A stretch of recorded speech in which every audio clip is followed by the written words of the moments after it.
Hey everyone, welcome to another episode of the Dan and Joe Sports Show. As always, I'm Dan. And I'm Joe. All right, Joe. Some big news all across the country in college football. Really interesting story, I thought, coming out of Oklahoma with the firing of Cale Gundy, who, as an assistant coach, was the longest running assistant coach in the Big 12. He had been with Oklahoma even since they won their last national championship in 2000 with Bob Stoops. And the circumstances of his firing are just very fascinating to me. We live in a different world in terms of political correctness than what we had in the past. And I think this story is one that, depending on which side of the aisle you are, you could say this is how much progress we made, or maybe we've gone too far in terms of how we're controlling this now. hmm Yeah, yeah, it's definitely a debate, I guess, that both sides, based on where you lean, could have. But I think my first, thought on the story is there's got to be more to it than what they're, showing.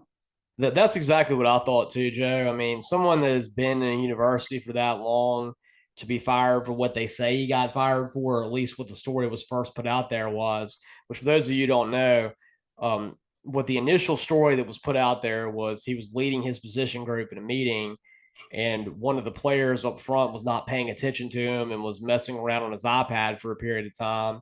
And just like when you were passing notes when you were a little kid in school, and the teacher would ask, well, let's see what the note reads so that everybody in the class can hear it. He pulled up the iPad and he read rap lyrics. And apparently, multiple times within these lyrics, a word was used that you should never use. And I think y'all know what it would be, especially in terms of rap lyrics. And because of that, that's why he says he was encouraged to step down. And Joe, I mean, I get that would probably get you in trouble, maybe even get you a suspension. Obviously, it was not a very smart thing to do, and you should know not to do that. But it doesn't seem like someone that would have been there for 23 years that would warrant them to be kicked out. Yeah, it's very questionable for me. I mean, my initial thought is you almost wonder if this is just an excuse for them to boot out a holdover from a previous coaching staff that they don't really want, somebody that loves to say, oh, we used to do it this way, or this is how we do things, kind of get rid of that. But, I told you before the show that the contradictory thing about this is that, you go to a game, you're going to hear things like in the stands, you're going to hear things on the loudspeakers that are horrible too. And nobody ever says anything about that. So I kind of see this as a double standard.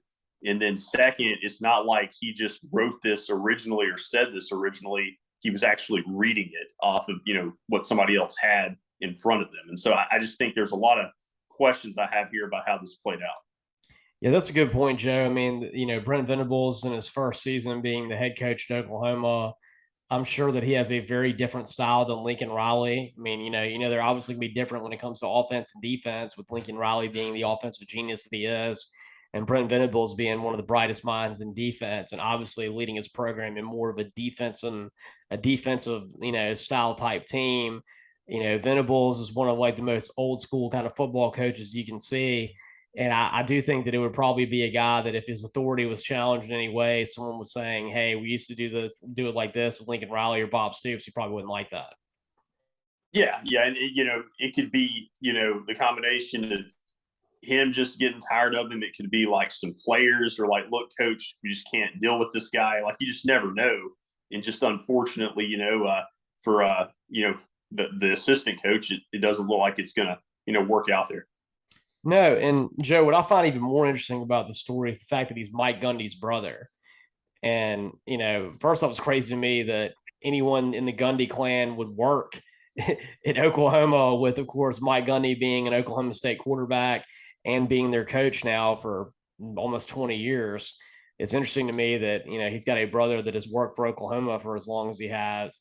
And then I get like it adds another layer to it when I think about all the controversy that Mike Gundy got into for wearing the OAN shirt and having like Chuba Hubbard not want to play and all these kind of issues. So it's kind of interesting. Yeah, it threw me off when I first saw the headline. Like I see Gundy and then the word Oklahoma. My, mind jumped immediately to something at Oklahoma State. It took me a second to make that connection. That's right, Joe.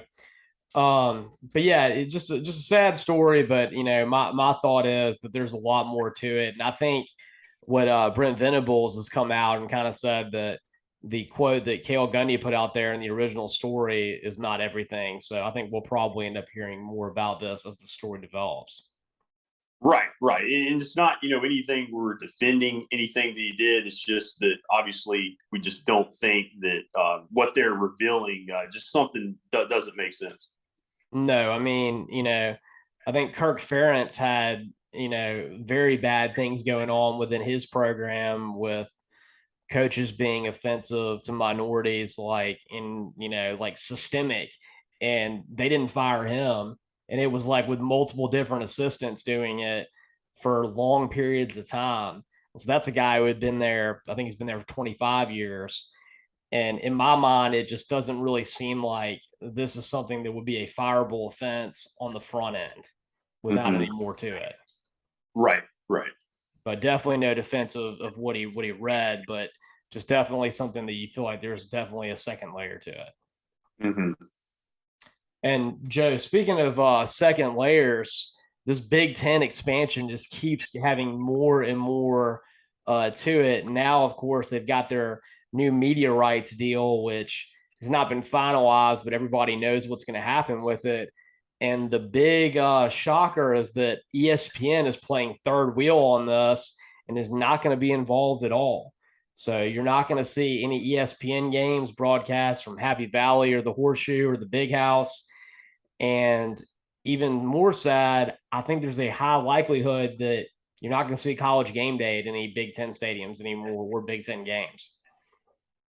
Yeah, it's going to be interesting. A lot of, to unravel there.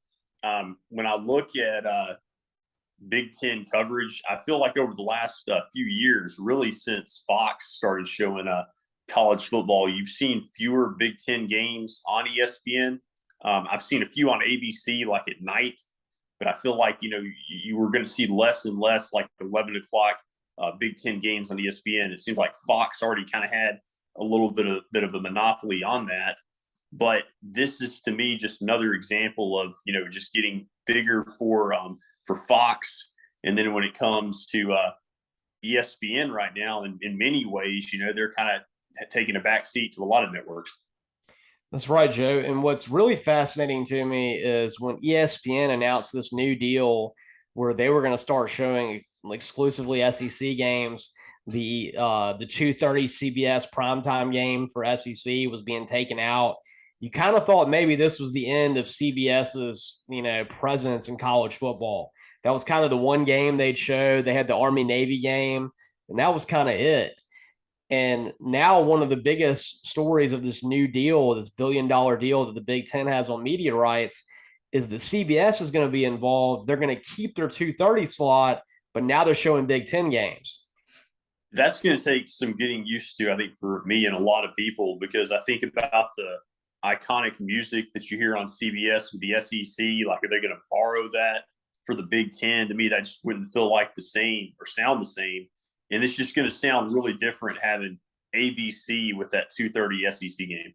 I think they need to play polka music for Big Ten games. I feel like that's about the most Midwest music I could think of.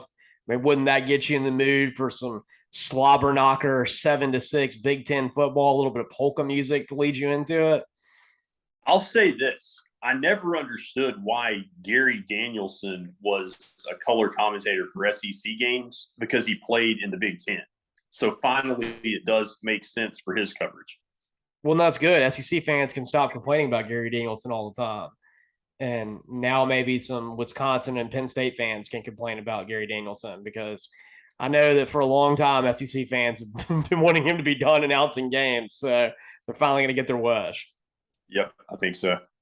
Um, but also in terms of reviving networks, when you think about college football and NBC, it's Notre Dame. That's the only thing they've ever had, is they've gotten to play Notre Dame games, and that's kind of been the exclusive contract. My understanding from this new media rights deal is that NBC is going to get college football games, primetime Big Ten football games, nighttime, and it's not going to be Notre Dame. So that's going to be really interesting to see what happens with Notre Dame now. Are they going to be allowed to be put on other networks? Is Notre Dame going to have to start playing earlier? Or is Notre Dame really just going to have to join up the party if they want to stick with this NBC deal they have and go join the big bad Big Ten now? Yeah, I think you made a good point. You were talking to me earlier about this maybe being an indicator that Notre Dame may be making a move. Yeah, Joe, there's a couple things in my mind that see that Big Ten is using their current expansion not just to better themselves, but to kind of be the worm on the fishing line to get Notre Dame. You think about it, a lot of Notre Dame's rivals are already in the Big Ten. They just added one of the biggest ones, which is USC. I mean, I think there are some Notre Dame fans who probably do consider USC their biggest rival. And you think about it, if they were to go out there and get Stanford, then that would be pretty much every single Notre Dame rival is in the Big Ten. And at that point, I feel like maybe it's an easier sell for Notre Dame to go back and join the Big Ten, where every year they can play Michigan, every year they can play USC, Stanford. And, now you've got not only do you have USC being added into the list with Michigan already in there, Purdue, I think that's an every year game. If you were to somehow add Stanford and you have this NBC presence in the Big Ten, all signs point towards the Irish being a new Big Ten member. Yeah, no, I think that's definitely a compelling point. Seems like it's trending in that direction. And I'll say, I do like enhanced coverage or increased coverage for NBC when it comes to all sports. I think that they do a phenomenal job when it comes to Sunday night football. I think they have great cameras, some of the best in the business, good announcers. And so I'm actually, really happy to see them getting some more games. That's right, Joe. You could see Drew Brees announcing a Big Ten game possibly in a couple Well, of years. sadly, Dan, for me at least, he's not going to be with NBC this year. I think that I can't remember who they hired. They hired somebody. They hired the former Giants, no, the former Cowboys coach Jason Garrett's going to be working with NBC to some extent this year. Over Drew Brees, that they fired Drew Brees? Well, they didn't come out and say it, but they kind of parted ways. Really? Well, I mean, I guess I Mm-hmm. didn't really watch a lot of games last year, but I thought he would have been a natural with that, and it would have been easy. Yeah, he just decided, like, kind of gave kind of a vague answer that he wanted to concentrate on some other things and spend time with family. So we'll see. That's it. Well, he just needs to be mayor of New Orleans. I think that would be an awesome role for Drew Brees. Mm-hmm. Yep, absolutely. All right, Joe. You know, speaking of NBC and Notre Dame, uh, sad thing happened this week to a team we talked about last week and who is in Notre Dame's pseudo conference right now, that being the ACC, Wake Forest. This is a team who last year won 11 games. They were ranked in the top 25. I think we previewed them as our number 21 team last year. And they had a lot of hype coming in with a quarterback who was a possible first round draft pick in Sam Hartman. And of course, they had an incredible offense under Dave Clawson that even dropped 73 points against Army last year, which I don't even know that there were even games where there were combined 73 points in Army games. Doesn't happen very often.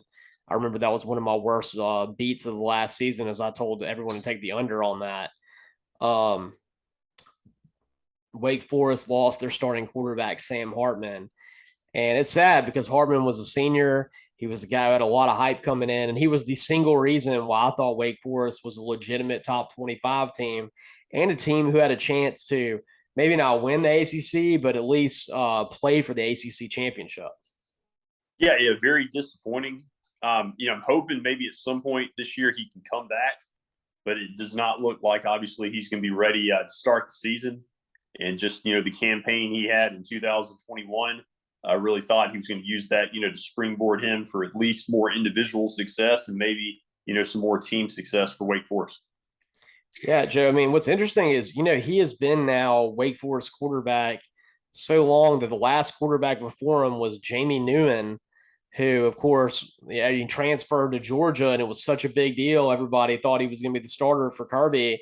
He never got to play a game and ended up being the worst decision ever because now Sam Hartman's having all these great stats. Jamie Newman never played a down for Georgia.